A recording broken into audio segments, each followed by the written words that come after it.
देखिए, नेवी की बात करते हैं तो जो चाइना के पास फ्लीट यानी जहाजों का बेड़ा है वो 750 जहाजों का पूरा फ्लीट है, जबकि भारत के पास 285 जहाजों का फ्लीट है। आप कहेंगे यहां तो चाइना को प्रॉफिट है, नहीं प्रॉफिट है।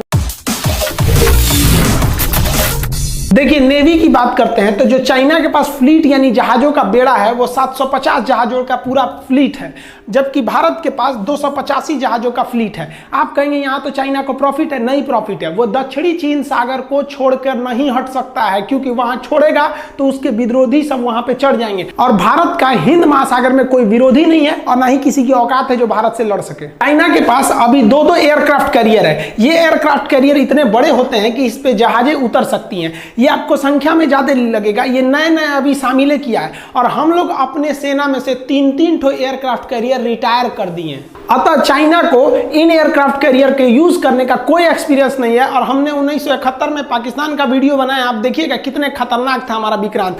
फिलहाल हमारे पास एक एयरक्राफ्ट कैरियर है, लेकिन ये इन दोनों पर भारी पड़ेगा क्योंकि ये रूस का बना हुआ है। विक्रमादित्य काफी शक्तिशाली है और हम लोगों को नेवी का एक बहुत बड़ा एक्सपीरियंस है। देखिए, चाइनीज नेवी का जो सबसे बड़ा पावर है ना, वो उसकी पनडुब्बी सबमरीन का। इसे साइलेंट किलर कहते हैं, ये पानी के अंदर रहता है। चाइना के पास इसकी संख्या 74 है और भारत इस मामले में बहुत ही पीछे है। इसकी संख्या 16 है और आधे से ज्यादा पुराने हैं। अब भारत सरकार ने डिसाइड किया कि अगर हम इनकी संख्या बढ़ाएंगे तो हमें 50 साल लग जाएगा, क्योंकि हम 10 साल में केवल 5 ही पनडुब्बियां बना सकते हैं। इसमें क्या किया जाए, तो भारत सरकार ने सबसे खतरनाक डिसीजन लिया। भारत सरकार ने अमेरिका से P-8I विमान खरीद लिया। P-8I विमान को सबमरीन हंटर कहते हैं। ये हवा में उड़ते उड़ते पनडुब्बियों को ऊपर से ही पहचान जाता है कि समुद्र के अंदर है, उन्हें मार देता है। अतः इन पनडुब्बियों की संख्या धरी की धरी रह गई। अब हम लोग इन पनडुब्बियों से सुरक्षित भी हो गए और धीरे धीरे हम फ्रांस की मदद से पनडुब्बियां बना भी रहे हैं। तो आप इस चीज को समझिए, वरना आप केवल संख्या देख के ना उलझ जाएंगे। डिस्ट्रॉयर क्या होते हैं? देखिए, एयरक्राफ्ट कैरियर से थोड़े छोटे साइज में होते हैं, लेकिन ये बहुत ही घातक हमला करते हैं डिस्ट्रॉयर।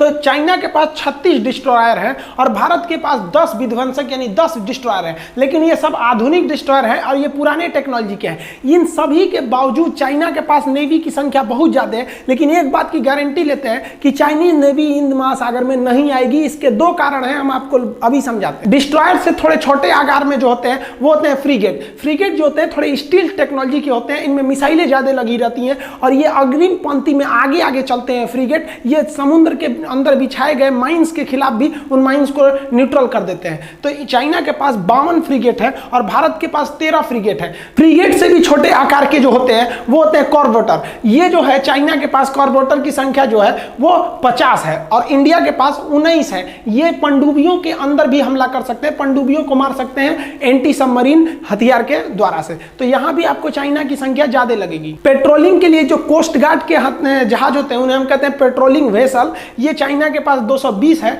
और भारत के पास 139। ये क्या करते हैं, युद्ध में जो नेवी के जहाज घायल हो जाते हैं, जिसपे बम गिर जाता है, तो उसमें से इवैक्यूएट कराते हैं, लोगों को बाहर निकालते हैं, सैनिकों को। तो ये राहत के काम में बहुत ही महत्वपूर्ण भूमिका निभाते हैं। यहाँ दोनों में ज्यादा का डिफरेंस नहीं देखने को मिलता है। उसका कोस्टल एरिया भी चाइना का ज्यादा है। संख्या अधिक होने के बाद भी चाइनीज नेवी बहुत कुछ नहीं कर पाएगी, जिसका 2 रीजन है। पहला रीजन समझिए, जैसे हम एक टीचर है, हम सब कुछ छोड़ सकते हैं, पढ़ाना नहीं छोड़ सकते क्योंकि उसी पर हम आश्रित है।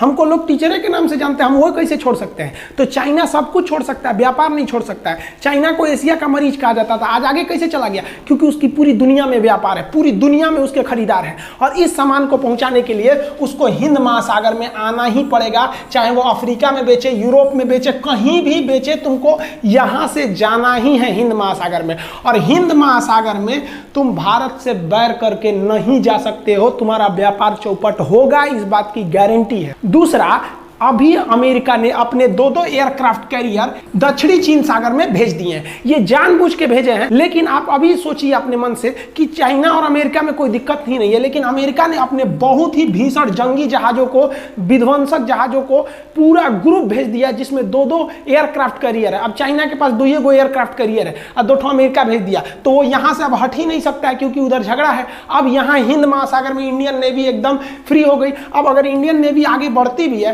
तो अमेरिका और इंडिया एक साथ हो जाएंगे। यहाँ ऑस्ट्रेलिया से पहले समझौता हो गया है और इंडिया के मैटर पे कभी भी रूस उसके साथ नहीं आएगा। और आप सोच रहे होंगे पाकिस्तानी कमेंट करते हैं हम चाइना के साथ आ जाएंगे। रे बकलोलवा कहीं का, अमेरिका तुमको पैसा देना बंद करेगा, ससुरा अंडरवियर नहीं खरीद पाओगे तुम लोग। और भारत के कहने पर अगर भारत के मामले में टांग लड़ाएगा तो अमेरिका जानता है कि भारत को रोकने का मतलब चाइना को रोकना, और चाइना अगर नहीं रुका तो अमेरिका के लिए दिक्कत होगा। इसलिए अमेरिका पाकिस्तान को दिए जाने वाली आर्थिक मदद को रोकने की धमकी देगा और इस धमकी से ही तुम लोग का पैंट गीला हो जाएगा।